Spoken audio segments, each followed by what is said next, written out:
चलो भाई।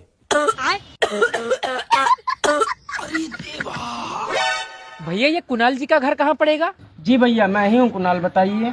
ओ एक्चुअली आपका ज्वाइनिंग लेटर आया था लोको पायलट का।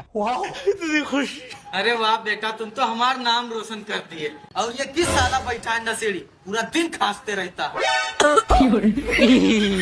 लाइए भैया को हम ज्वाइनिंग लेटर दे देते हैं। अबे साले, नीचे से भी तुम ज्वाइनिंग लेटर ले सकते थे।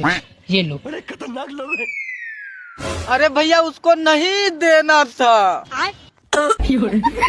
अरे बेटा जल्दी लेटर उससे छीन।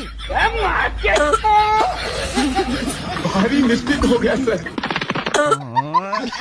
अरे पापा पकड़िए इसे, नहीं तो मैं बर्बाद हो जाऊंगा।